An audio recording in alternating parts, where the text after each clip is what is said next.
Welcome to our virtual concert featuring the Western Manitoba Youth Choir 2021. Well, actually, the 2020 edition, with some students missing and a few added. The 2021 ensemble has seen our year greatly change with restrictions of time, masking, and distancing. We only had 4 days together as an ensemble. Despite the many challenges, we are excited to show you what was possible with a talented and dedicated group of students, supported by some caring, creative, and determined adults. We acknowledge that the land on which we gather is Treaty 2 territory, the traditional and ancestral homeland of the Dakota, Anishinaabe, Cree, Ojibwe people, and the homeland of the Métis Nation. We pay respects to the elders of the present and past, and work towards reconciliation and partnership with the custodians of the land who have been here for centuries. Our first piece is one we dearly love. It's called Cold Isn't Permanent and comes from the brand new musical Les Filles du Roi. This is a trilingual musical written in English, French, and Mohawk by Corey Payette and Julie McIsaac.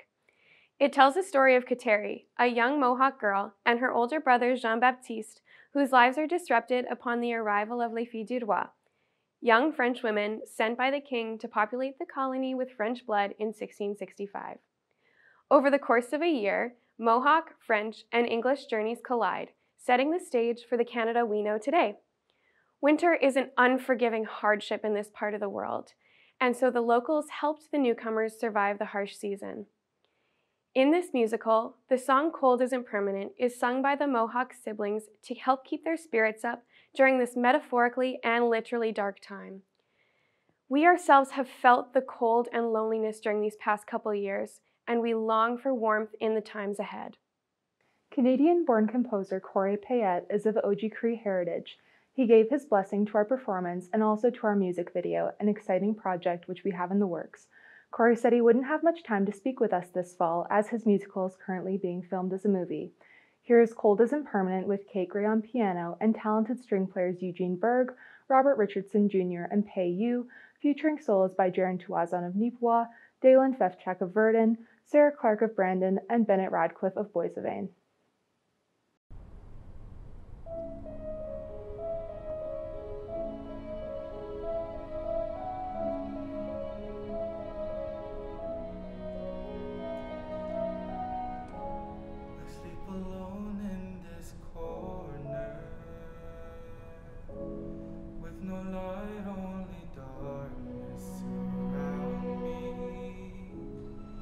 The air is much colder.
winter is longer,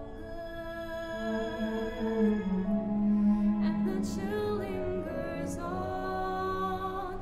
I sing way up, don't worry, brother, way up, whisper always, way up, I will feel better, way up, remembering this winter's welcoming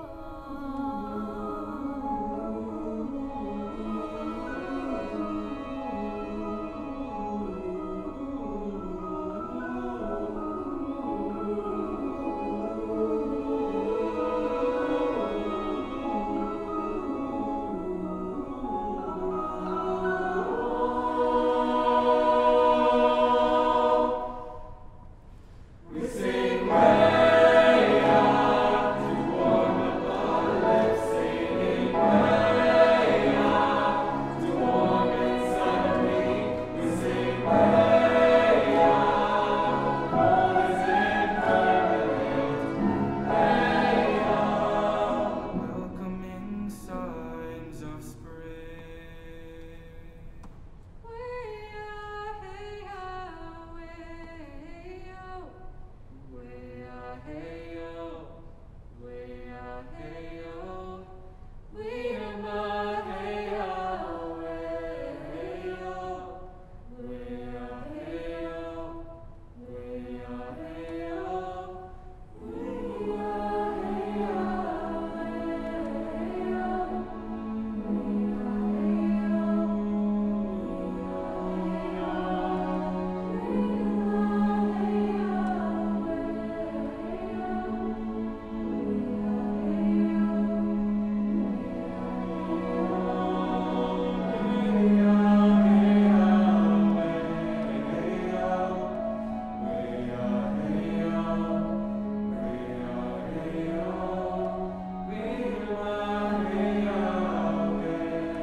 Sometimes you feel tired over a difficult situation, but always remember that it doesn't last forever.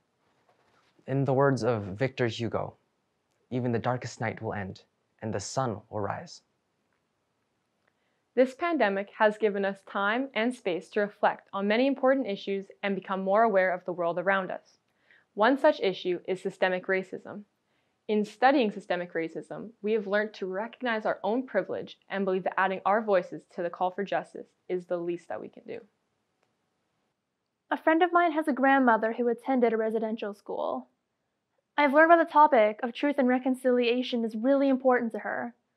There's so much I need to learn about those events so I can properly support those whose families have been damaged and be able to use my own actions for change.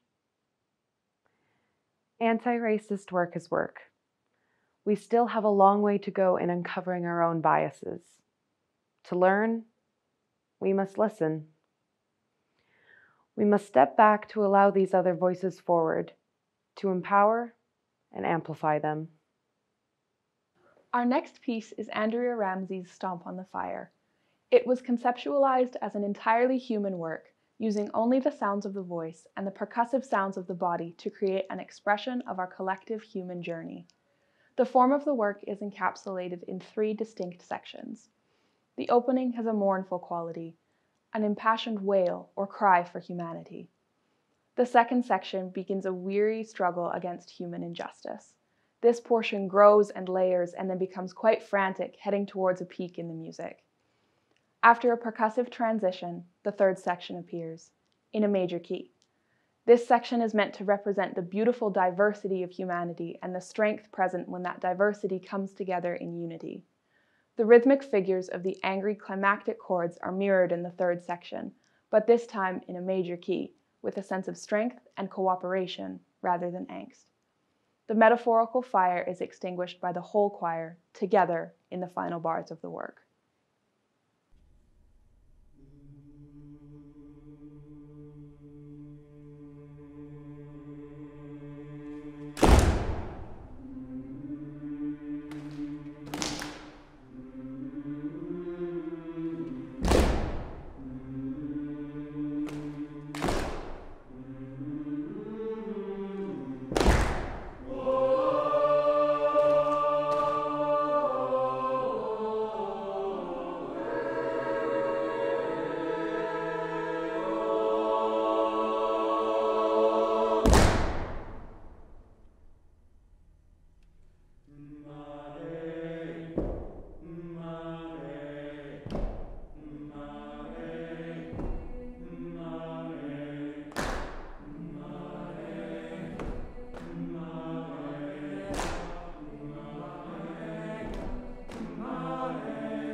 Something that all of us can relate to is the loss of opportunities.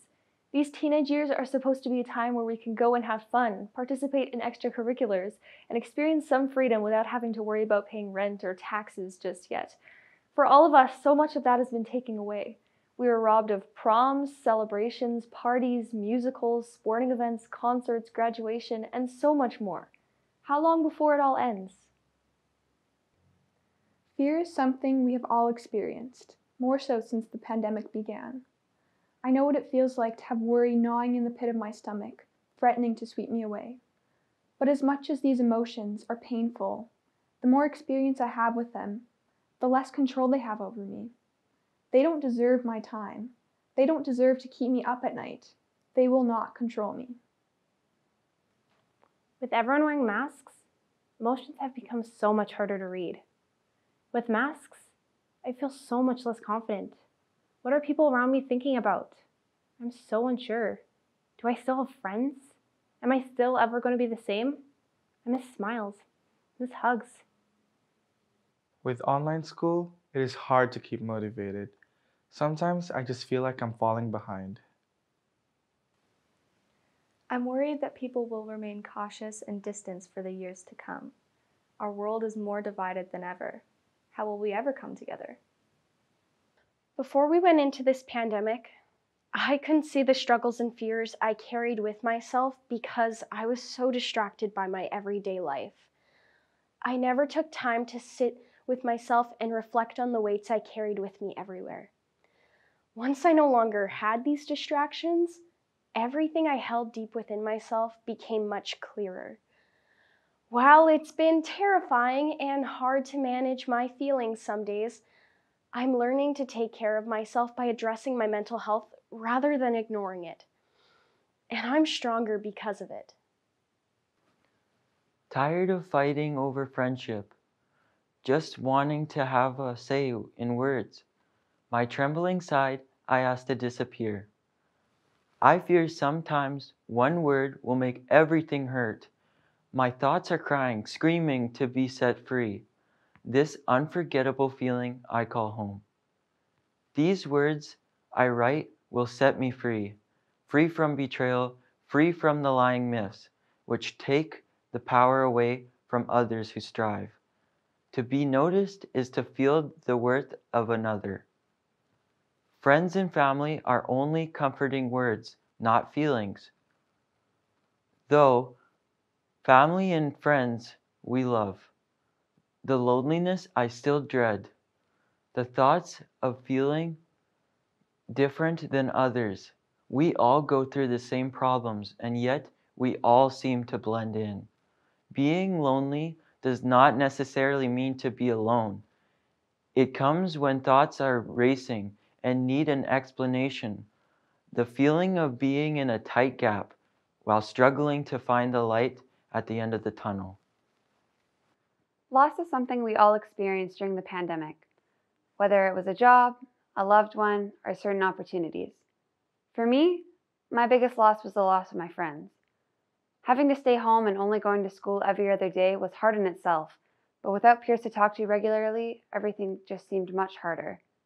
Kindness begins with the understanding that we all struggle. We are all in the same storm, but in different boats. When conflict arises, the only perspective we really know is our own. But sometimes we forget this. Each person's situation is different. Some of us struggle with school, some struggle with family and keeping up with friends, some struggle with mental health, and some financially. I think it's super important that people understand this concept and regularly reach out to friends and family. In a world where you can be anything, be kind, because although it's the same storm, we're all in a different boat.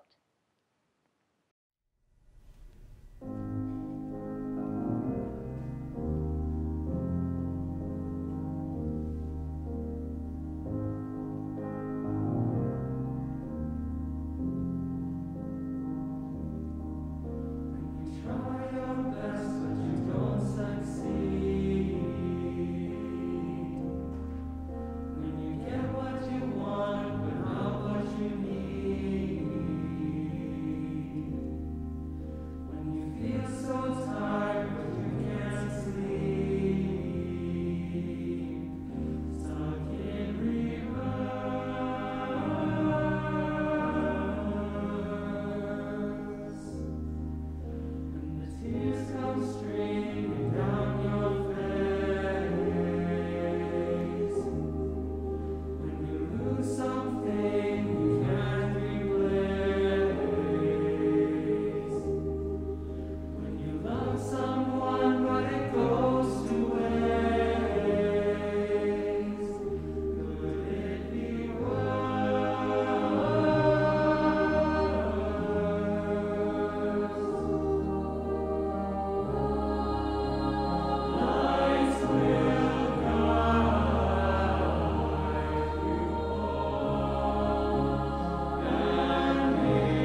I know myself better now than ever before. I suppose being stuck with yourself for many months can do that. Everything that I took for granted during the pandemic was threatened. I've gained perspective. I will never hesitate now to tell someone how much I care about them. Little things became really important. Striking up a conversation in the grocery store, smiling with your eyes to communicate, and taking time for conversation through phone calls and FaceTime. We've learned to be mindful of these small gestures, as we never know the impact they can have in our world. If the grass looks greener on the other side, it might just be a reminder to water the grass you're standing on. Instead of worrying about what you can't control, shift your energy to what you can create. Your impact on other people is bigger than you think. Someone still smiles when they think of the compliment you gave them. Someone still giggles when they think of the funny thing you said. Someone silently admires you. The advice you give has made a difference for people. The love and support you've offered has made someone stay. Your input and opinions have made somebody think twice. You are not insignificant or forgotten. Your existence makes a positive difference, whether you see it or not. We all agree that music is something we've been able to turn to for comfort in our troubled world. The choir has always been a place where a variety of voices are welcome, and the musical texture is richer with each addition of color. In study after study, evidence shows that group singing lowers stress, relieves anxiety, and elevates endorphins. Singing is an intimate activity, and when you share it with others, it helps strengthen bonds. Singing together creates a strong sense of community and social inclusion. Singing with others enhances the possibilities of empathic relationships and generates a positive group identity. Feeling connected to others is not only important in terms of having a social and emotional support system where you feel loved, esteemed, and valued, it also encourages healthier behavior patterns and has a positive influence on overall physical health. For the longest time, I was always slightly embarrassed about my love and passion for music, and how I was never athletically inclined like my siblings or my peers. But music is the most important thing to me, and it always has been. Music gives me peace, so why was I always so scared to embrace it? I've been trying to involve music in my everyday to-day life as much as possible, whether that's learning a new song on guitar, listening to music as I cook and clean with my mom, or singing in the shower. Because of that, it has made me realize that I want to teach music. Hopefully in the end, I can conduct my own choirs, because I've always found it so fascinating that a conductor can take these beautiful pieces of art and incorporate themselves into it. So what does music mean to me? Music means family and love and hope and peace and life. Music has always been a part of my life, and I am happy that I have been able to fully embrace it over this last year. Well-known composer John Rutter has this to say: choral music is not one of life's frills. It's something that goes to the very heart of our humanity, our sense of community, and our souls. You express, when you sing, your soul in song, and when you get together with a group of other singers, it becomes more than the sum of the parts. All those people are pouring their hearts and souls in perfect harmony, which is kind of an emblem for what we need in this world when so much of the world is at odds with itself. That, just to express in symbolic terms, is what it's like when human beings are in harmony. That's a lesson for our times and for all times. I profoundly believe that.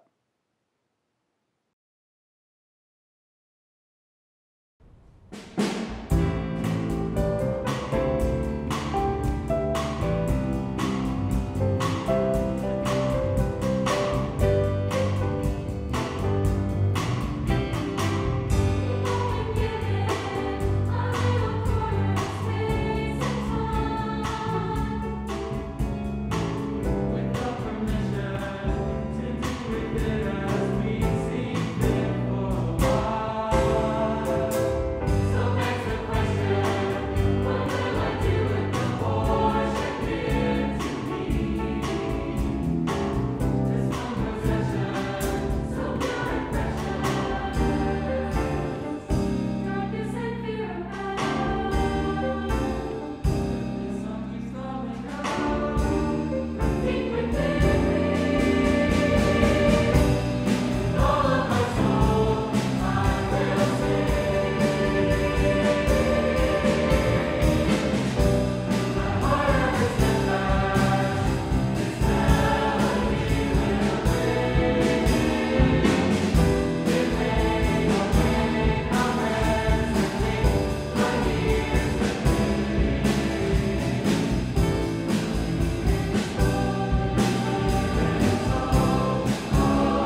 I never appreciated how pretty sunsets in the night sky was before COVID. Many times I would go for a walk with my dog, and the whole time I would just listen to music and look at the night sky. It seemed as though so many people found solace in nature and in their pets. At first, it is hard to begin to feel grateful, especially when your life seems dark, sad, and lonely. However, by counting your blessings and being grateful for the small things, it can get easier. Through COVID-19, we have all lost things we love. I have lost being able to spend time face to face with loved ones, being able to sing with others, and being able to perform. No matter who we are or where we're from, we have all lost things we love. Thinking about what we have lost can send us down a spiral into a negative and upsetting headspace. Instead, we should feel grateful for the things we still have. We still have beautiful sunsets. We still have technology that can connect us. We still have the ability to turn on music and dance around to our heart's content. Although we have lost much over these past couple of years, it is never too late to begin to feel grateful and lift each other up in positivity for the future. To our healthcare workers, thank you for being so brave during such unprecedented and scary times. I want you to know that all your hard efforts and long shifts are greatly appreciated.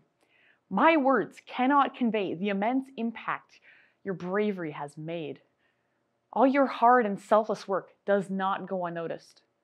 Thank you for keeping the community safe and healthy while putting your own health on the line.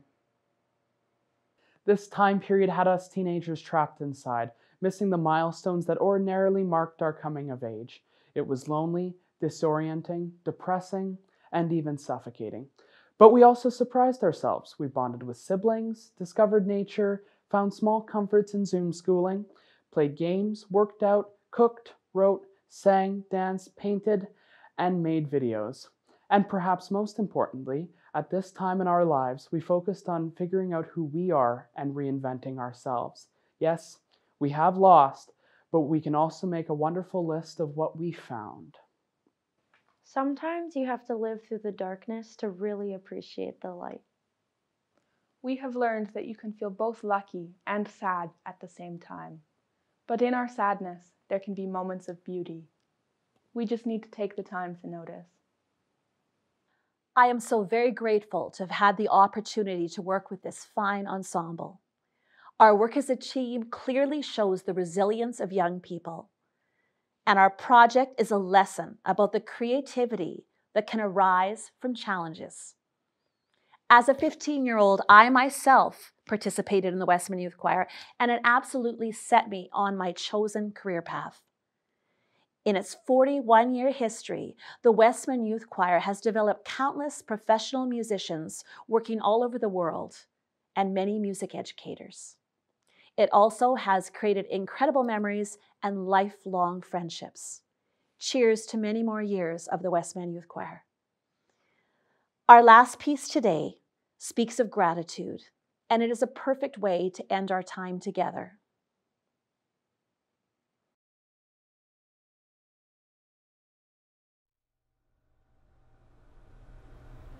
Oh,